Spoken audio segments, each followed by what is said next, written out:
கர்த்தருடைய நாமத்துக்கு மகிமை உண்டாவதாக. அருமையானவர்களே, இந்த நாளில் கூட கர்த்தர் கொடுக்குற ஒரு வார்த்தை எசேக்கியேல் 37வது அதிகாரம் 16வது வசனம் இப்படியாய் சொல்லுகிறது, என் ஆவியை உங்களுக்குள் வைப்பேன், அப்பொழுது உயிர் அடைவீர்கள், அப்பொழுது நான் கர்த்தர் என்று அறிந்து கொள்வீர்கள், நான் சொன்னேன் நான் செய்வேன் என்று கர்த்தர் உரைக்கிறார் என்று சொல்கின்றார். அருமையானவர்களே, இன்னைக்கும் கர்த்தர் சொல்லுகிறாங்க, என் ஆவியை உங்களுக்குள்ளாக வைப்பேன், அப்பொழுது நீங்கள் உயிர் அடைவீர்கள், அப்பொழுது நான் கர்த்தர் என்று அறிந்து கொள்வீர்கள். அப்போ இந்த நாட்டில் கட்டாயம் எல்லாரும் கர்த்தருடைய கிருபையினால் ரட்சிக்கப்பட்ட எல்லாருக்கும் கர்த்தருடைய அபிஷேகம் கட்டாயம் தேவை. அவருடைய வல்லமையால் கட்டாயம் நிரப்பப்பட்ட இந்த நிகழ்ச்சியை பார்க்கிற அநேகர் அந்த அபிஷேகத்தை பெற்றிருப்பீங்க. ஒருவேளை ஆவியாண்ட வல்லமையால் நிரப்பப்படலை, இன்னும் பரிசுத்த ஆவியின் அபிஷேகத்தை நான் பெற்றுக்கொள்ளனா ஆணுடைய சமத்தை தயவு செய்து கேளுங்க. ஏன்னா ஆவி ஆத்மா சோர்ந்து போக முடியாது, சத்துரு போராடுகிற ஒரு பொல்லாத காலத்துக்குள்ளாய் வந்திருக்கிறோம். இந்த நாளிலும் உயிரடைய செய்கிற பரிசுத்த ஆவியின் அபிஷேகம் கட்டாயம் நமக்கு தேவை. அதனால் தான் கர்த்தர் சொன்ன, கடைசி நாட்கள் யாவர் மேலும் என் ஆவியை ஊற்றுவேன், தாகம் உள்ளவர்கள் மேல் தண்ணீரை ஊற்றுவேன் சொன்ன கர்த்தர், யாரெல்லாம் ஆண்டவரே எனக்கு உங்கள் அபிஷேகத்தை தாங்க, வல்லமையை தாங்கன்னு செபிக்கிறோமோ அவளை கர்த்தர் அபிஷேகிப்பாங்க. ஆனால் ஒருவேளை இது வரைக்கும் அபிஷேகம் நான் பெறலன்னு சொல்லி இந்த நிகழ்ச்சியை பார்க்கலாம். நீங்கள் கேளுங்கள், அப்பொழுது ஒன்று கொடுக்கப்படும். தாகத்தோடு காத்திருக்கும் பொழுது கர்த்தர் நிரப்பேன்னு சொல்லுகிறாங்க. ஆகையினால் இந்த நாளும் அப்படிப்பட்ட தீர்மானத்துக்கு வந்துருங்க. கட்டாயம் நமக்கு அந்த அபிஷேகம் தேவை. பொல்லாத உலகத்தில் பிசாசு நம்மை வஞ்சித்து திசை திருப்பி விடாதபடி கர்த்தர் சொல்கிறாங்க, என் ஆவியை உங்களுக்குள் வைப்பேன் என்று கர்த்தர் சொல்லுகிறாங்க. ஏன்னா பாருங்கள், ஆவிக்குரிய வாழ்க்கையில் கூட சில நேரங்களில் பாடுகள், போராட்டங்கள், பிரச்சனைகள் வரும் பொழுது நம்மளால் ஒரு மனதோடு ஜெபிக்க முடியாது, விசுவாசத்தில் நிலைத்திருக்க முடியாதபடி தடுமாற்றம் காணப்படும். அதுதான் கர்த்தர் சொல்கிறாங்க, ஆவியானவர் தாமே நமது பலவீனங்களை வாக்கு கடங்காத பெருமூச்சுகளோடு விண்ணப்பங்களையும் வேண்டுதலை ஏறெடுப்பார் என்று ஆண்டோடைய வார்த்தை அழகாய் சொல்லப்பட்டிருக்கு. அப்போ நமக்கு பலவீனம் வரும். ஆவிக்கிற வாழ்க்கையில் ஒரு சோர்வு, ஒரு அசதி, ஜெபிக்க முடியாதபடி, விசுவாசிக்க முடியாதபடி சோர்வுகள் வரும். அதனால தான் கர்த்தரே வசனத்தை கொடுத்துட்டாங்க, நமது பலவீனங்களை ஆவியான ஒருவர் தான், பரிசுத்தாவின் ஒருவர் தான் விண்ணப்பத்தின் ஆவினால் வேண்டுதல் ஆவினால் நிரப்புறவர் அவர் ஒருவர் தான். அது மாத்திரமல்ல, ஆத்மாவும் பாருங்க, எத்தனையோ நேரங்களில் எவ்வளவோ நாளாய் விசுவாசியாக இருக்கலாம், ஊழியம் செய்கிறாய் கூட இருக்கலாம். சில சூழ்நிலையை பார்த்த உடனே, சில பலவீனத்தை பார்த்த உடனே, சில போராட்டத்தை பார்த்த உடனே நமக்குள் இனம் புரியாத ஒரு பயம் வந்துடுது, ஒரு குழப்பம் வந்துடுது. ஆண்டவருடைய சமூகத்தில் மகிழ்ந்திருக்க முடியலை. அதனால தான் கர்த்தருடைய வார்த்தை சொல்லுகிறது, அவர் பயமுள்ள ஆவியா இல்லை, அந்த பரிசுத்த ஆவியானுடைய அபிஷேகத்தை வல்லமையை பெற்றுக்கொள்ளும் பொழுது அவர் பயமுள்ள ஆவியா இல்லை, பலமும் அன்பும் தெளிந்த புத்தியுள்ள ஆவியானவர். அப்போ ஆத்மா சோர்ந்து போகாதபடி, ஆத்மா கர்த்தரை நோக்கி, என் ஆத்மா என் ரட்சகர்கள் மகிழ்ந்து களி கூறுகிறது, என் ஆத்மா என் தேவனை மகிமைப்படுத்துகிறது, என் ஆத்மா என் தேவனை துதிக்கிறது, என் ஆத்மாவே கர்த்தரை ஸ்தோத்தரி என்ற அனுபவம் நமக்கு வேணும்னா ஆத்மாவை பலப்படுத்துகிற பரிசுத்த ஆவியாண்ட வல்லமை நமக்கு வேணும். இன்னைக்கு கர்த்தர் சாதம் உங்களுக்கு வைக்கிறேன். இன்னைக்கு இந்த செய்தியை கேட்குற ஒவ்வொரு கர்த்தர் சொல்ற, என் ஆவியை நான் உங்களுக்குள் வைப்பேன் என்று கர்த்தர் சொல்கிறேன். கேட்டுட்டா போதும். ஆண்டவரே, இந்த வசனம் சொல்லுதே, எனக்குள்ள ஆவியானவர் உங்கள் வல்லமையை தாருங்க, உங்கள் அபிஷேகத்தை தாருங்க, நான் அடிக்கடி ஆவி ஆத்மா சரீரத்தில் சோர்ந்து போகிறேன், ஆண்டவரே எனக்கு தாங்கன்னு சொல்லும்போது தம்முடைய இந்த நாளில் கொடுக்குற வார்த்தையின்படி கர்த்தர் கட்டாயமாக அபிஷேகிப்பாங்க. அந்த வல்லமையை கர்த்தர் கொடுப்பாங்க. வேணும், கட்டாயமாக வேணும். நமக்கு மாத்திரமில்ல, ஆண்டவருடைய சமூகத்தில் பரிசுத்தவான்களும் பரிசுத்த ஆவியாண்ட நிறைவுக்குள் இருந்த நிமித்தமாகத்தான் அவங்க தடையிலையும் போராட்டத்திலையும் பிரச்சனையிலும் அவங்க ஆவி ஆத்மா சோர்ந்து போகாதபடி கர்த்தருக்குள் ஜெபித்தாங்க. ஆத்மா கர்த்தருக்குள் மகிழ்ந்திருக்க முடியாத கிருபையை பெற்றுக்கொண்டாங்க, ஜெயத்தை எடுத்தாங்க, ஊழியத்தை நிறைவேற்றினாங்க, ஆண்டோடைய நாமத்தை மகிமைப்படுத்தினாங்க.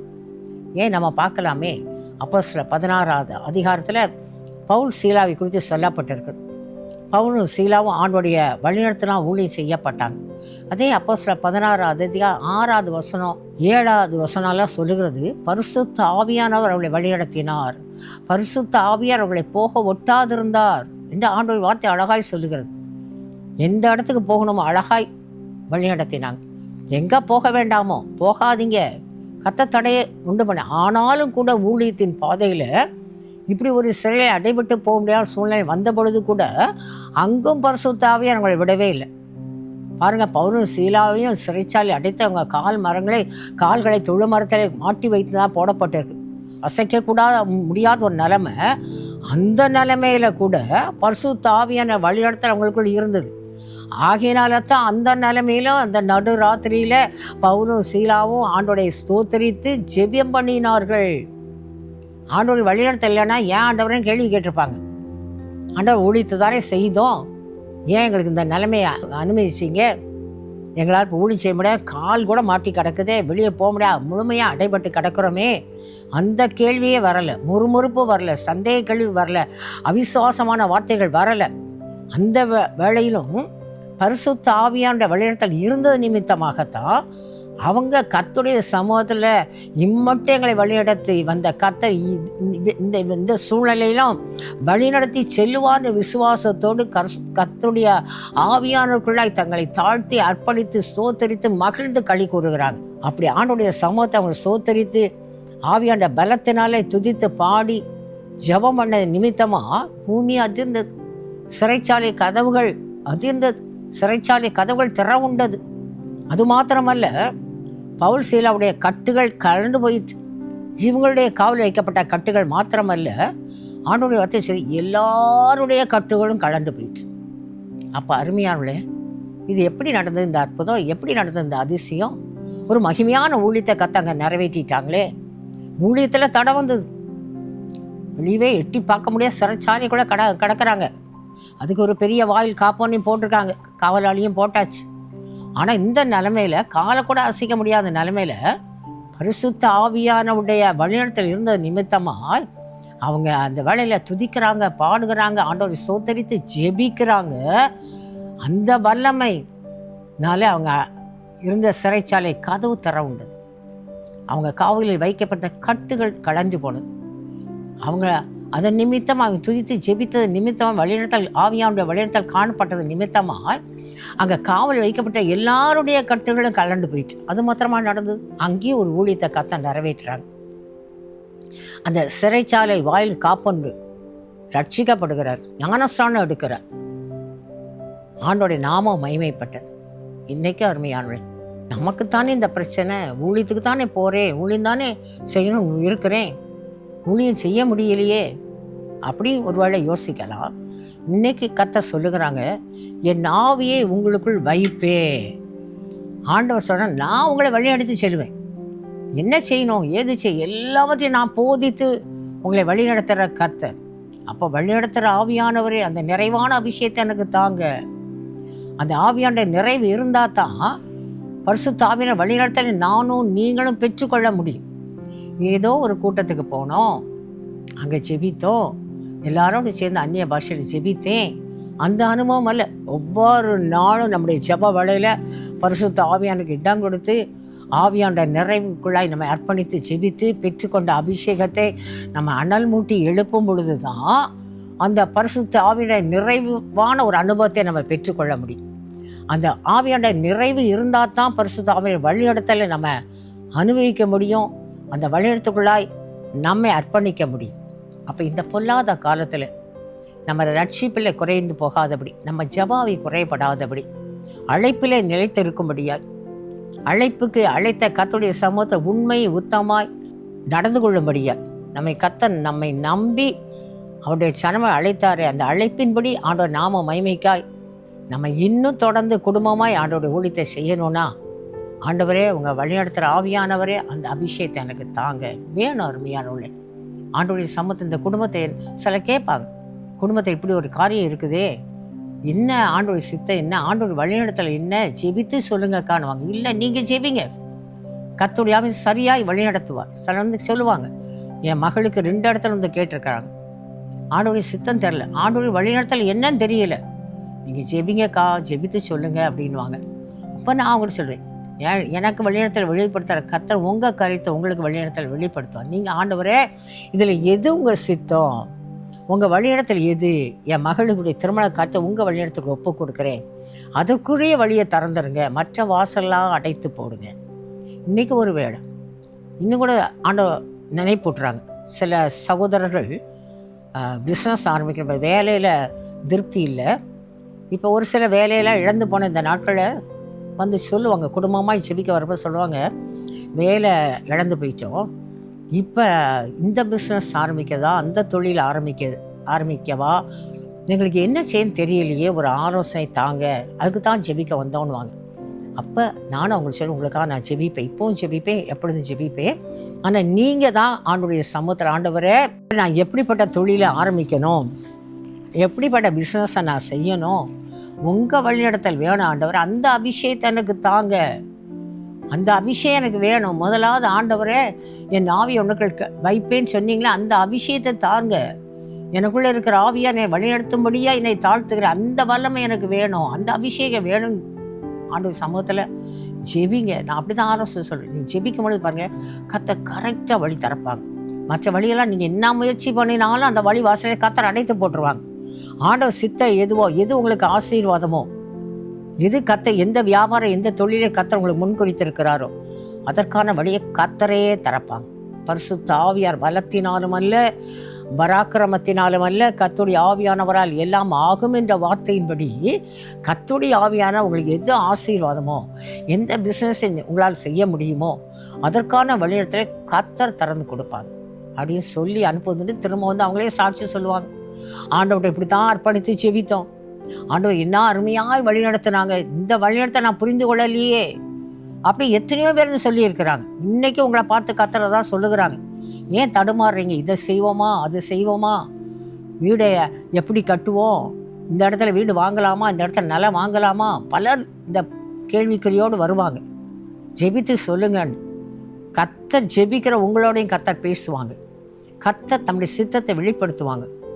ஆகினால் எந்த காரியமாக இருக்கட்டும், பிள்ளையுடைய திருமணமோ, ஒரு உத்தியோகமோ, அல்லது தொழில் வியாபாரம் ஆரம்பிக்கிற காரியமா, வீடு கட்டுக்கிற காரியமா, வாகனம் வாங்குற என்னன்னாலும் ஆண்டவருடைய சமூகத்தில் எந்த ஜாமான் வாங்கினாலும், ஆண்டவரே எங்கள் சுய ஞானம் எங்கள் பெருமைக்காக, ஆண்டவரே தகப்பனே எங்கள் செல்வாக்கை நம்பி நாங்கள் எதுவும் செய்யக்கூடாது, உங்கள் வழிநடத்தல் வேணும், அதற்காக என்னை தாழ்த்து, அந்த அபிஷேகத்தை தாங்க, அந்த வல்லமையை தாங்க என்று ஜெபிக்கும் பொழுது கர்த்தர் சொல்லுகிறாங்க, உங்கள் ஆவி ஆத்மா சரீரம் உயிரடையும்.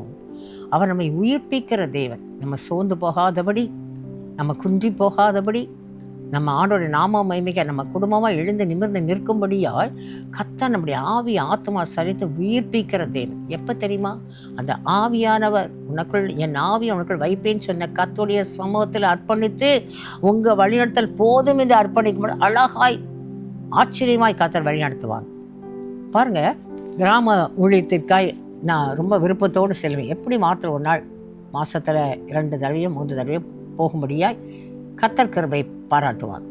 அப்படி போகும்பொழுது பாருங்கள், ஆரம்ப நாட்களிலெல்லாம் சில கிராமத்துகள் போகும்படியாய் அங்கே இருக்க ஒரு சகோதரி மேலே அழைப்பு கூட வந்துடும், வாங்கக்கா இந்த நாளில் வாங்கணும். ஆனால் ஜெபித்தா ஆண்டவர் சித்தமானா எங்களை கூட்டிகிட்டு போங்க, ஊழியம் உங்களுடையது, நானாக எந்த இடத்துக்கும் போயிடக்கூடாது, போனோமா ஆத்மா வேணும், போனோமா ஒரு கிராமத்துக்குள்ள இடத்துக்கு போகிறோமா உங்கள் நாம மகிமைப்படணும், ஏன் பெருமைக்காகவும் நேரப்போக்காக மனுஷனுடைய பெருமைக்காக நான் போகல, ஆண்டவரே உமக்கு சித்தமானா உம்முடைய வழிநடத்தலின்படி நீங்கள் எங்களை வழிநடத்தும்படியால் ஆவியாண்டு கரத்தில் ஒப்பு கொடுக்குறேன்னு சொல்லி தான் ஜெபித்து கடந்து செல்லும். இதன் மூலம் அநேக காரியங்களை கர்த்தர் கற்றுக் கொடுத்துருக்கிறாங்க. ஒரு முறையில் பாருங்கள், ஒரு சகோதரி ஒரு நாள் கட்டாயம் இந்த கிராமத்துக்கு வந்துருங்கக்கா அப்படி நானும் என் கூட வர மற்ற சகோதரிகிட்டலாம் சொல்லிட்டேன், நம்ம இந்த நாளில் அந்த கிராமத்துக்கு போகணும் அப்படின்னு சொல்லி. அந்த சகோதரியும் பாருங்கள், அந்த கிராமத்தில் இருக்க ஒரு வீட்டை அதற்கென்று ஆயத்தப்படுத்தி நீங்கள் வந்துடுங்க, ஊர் எல்லைக்குள்ளே வந்துடுங்க, ஏன்னா அந்த கிராமத்துக்குள்ளே இது வரைக்கும் நாங்கள் போகாது, இப்படி எத்தனையோ கிராமம் உண்டு, நான் 1-2 மாத்திரம் சொல்கிறேன் பாருங்கள், போகாத கிராமம், அந்த கிராமத்தின் எல்லையில் வந்து நாங்கள் நிற்கிறோங்க்கா அப்படின்லாம் சொல்லிடுவாங்க. எல்லாம் ஒழுங்கு பண்ணியிருப்பா. இன்றைக்கி இரவு அதிகாலை ஜெபித்தா கர்த்தருடைய வழிநடத்தலை பார்க்கவே முடியாது. அப்போ என்ன நான் யோசிப்பேன், ஐயோ எல்லாத்தையும் சொல்லிட்டோமே, அந்த சகோதரி வேற சொல்லிட்டோமே, அவங்க காத்து நிற்பேன்னு வேற சொல்லிட்டாங்களே, அப்படி என்ன செய்வதுன்னு தடுமாறும் போது திரும்ப திரும்ப ஜெபித்தா கர்த்தர் பாருங்க வழிநடத்தலையே, அந்த வழிநடத்தை நான் புரிந்து கொள்ள முடியாது. ஆமாம், கர்த்தர் நம்ம கூட வர்றாங்க, கர்த்தர் நம்மளை கூட்டிகிட்டு போகிறாங்க, அந்த சந்தோஷம் இருக்காதபடி ஒரு குழப்பம், ஒரு தடை, போமா வேண்டாமா. ஆனால் ஆண்டவர் பாருங்கள், அது முழுமையான ஒரு வழிநடத்தை நான் பார்க்கவே முடியாது. ஒரு கிராமத்தில் நடந்த காரியத்தை மாத்திரம் உங்கள் மத்தியில் சொல்கிறேன். அப்படி ஒரு சகோதரி சொல்லும் பொழுது அதிகாலையில் எழும்பி நான் ஜெபிக்கிறேன், கர்த்தர் அந்த வழிநடத்தை கொடுக்கவே இல்லை. நல்ல ஆவிக்குள்ளாக உணர முடிந்தது. உடனே காலையில் 6-7 மணிக்கெல்லாம் என் கூட வர்ற சகோதரிகளுக்கெல்லாம் இன்ஃபார்ம் பண்ணிட்டேன், இன்றைக்கி போக வேண்டாம், இதற்காக ஜெபிப்போம், அந்த கிராமத்துக்காக இன்னும் நம்ம ஜெபிப்போம், கர்த்தருடைய வழிநடத்தலை பெற்றுக்கொள்ள முடியல, எங்களுக்காக காத்திருக்கிறேன்னு சொன்ன சகோதரிட்ட காலையில் ஒரு 7:30-8 மணிக்கு பேசுவாங்க. சொன்னாங்க, என்னக்கா அப்படி பண்ணிட்டீங்க, இந்த கிராமத்தில் அங்கே ஒரு வீட்டை ஒழுங்கு பண்ணி வச்சுருந்தேனே, என்னக்கா நீங்கள் வாரேன்னு சொல்லிட்டு வரலன்னு சொல்லி அவங்க கொஞ்சம் வசனப்படுவாங்க. அப்போ நான் சரி, எனக்கு தெரியலையே, நான் ஜெபித்தே, ஆவியானவர் அனுமதி கொடுக்கலையே, ஆண்டவர் வழியத்தை இல்லாதபடி வந்தால் ஊழியத்தில் ஒரு ஆசீர்வாதத்தை ஒரு பலனை பார்க்க முடியாதே அப்படின்னு சொல்லிட்டு, இது நடந்த ஒரு கிராமத்தில் நடந்த காரியத்தை மாத்திரம்தான் உங்கள் மத்தியில் நான் இப்போ பகிர்ந்து கொண்டே இருக்கிறேன். அப்படி அந்த சகோதரியை சொன்னேன். அந்த சகோதரிக்கு ஒரு வசனம் தான், சரி அப்போ இனி என்னைக்கு முடியுதோ அன்னைக்கு பார்ப்போம்க்கா அப்படின்னு சொல்லிட்டாங்க.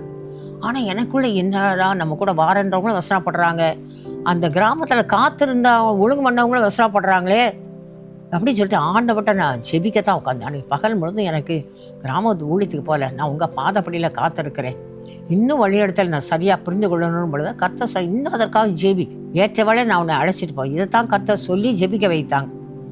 மாலை வேலை இருக்கும். அந்த கிராமத்தில் காத்திருந்த அந்த சகோதரியே நேராக எங்கள் வீட்டுக்கு வந்துட்டாங்க.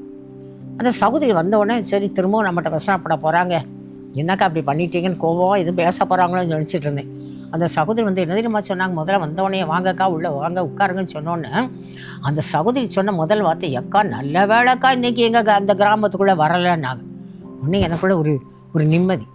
நான் முதல்ல என்னடா இவ்வளோ வேகமாக வராங்க, நீ சாயந்தரமே வந்துட்டாங்களே, தெரியப்படுத்தாமல் வந்துட்டாங்களேன்னு அந்த சகோதரி, எக்கா நல்ல வேலை இன்றைக்கி அந்த கிராமத்துக்குள்ளே வரலை அப்படின்னாங்க.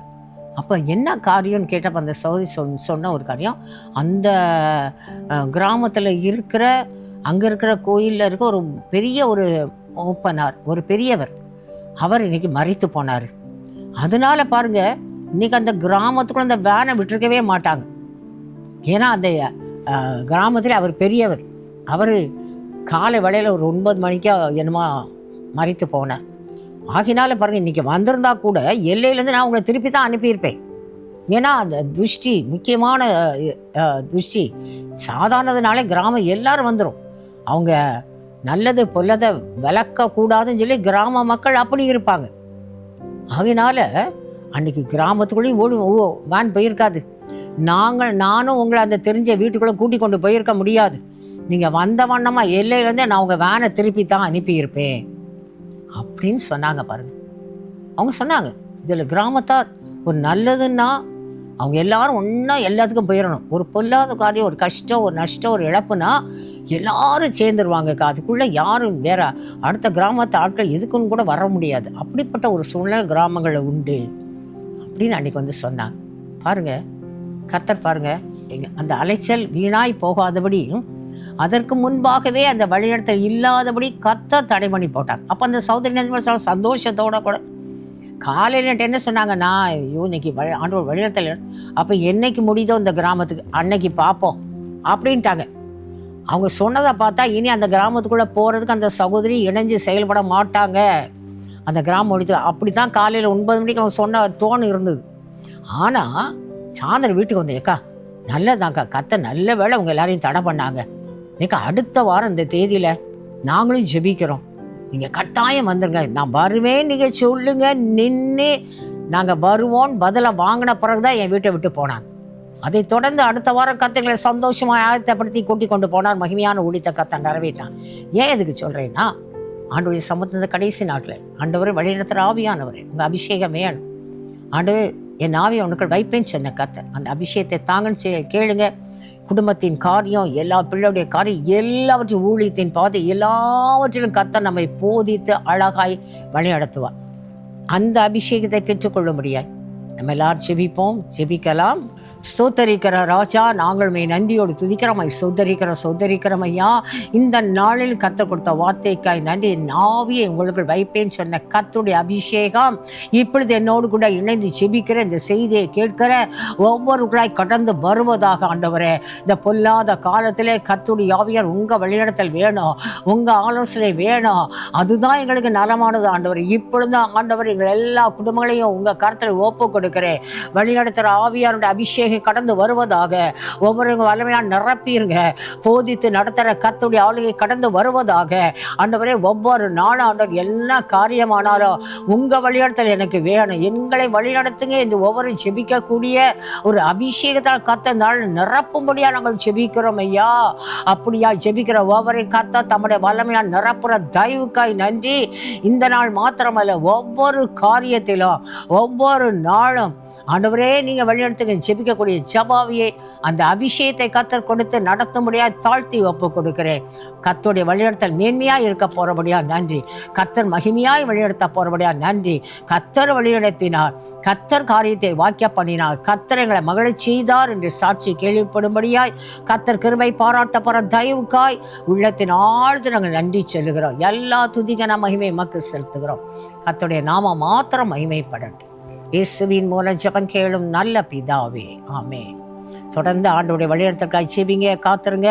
கர்த்தருடைய வழிநடத்தல் உங்களை மகிழச் செய்யும். கர்த்தருடைய வழிநடத்தல் உங்கள் குடும்பங்களை மேன்மையான காரியங்களை கர்த்தர் செய்வார். ஆமென். For further details and prayer support, contact Jesus Redeems Ministries, Nalumavudi, Thoothukudi District, 628-211. Our phone number 04639 353535. info@jesusredeems.org. Our website www.jesusredeems.com. God bless you.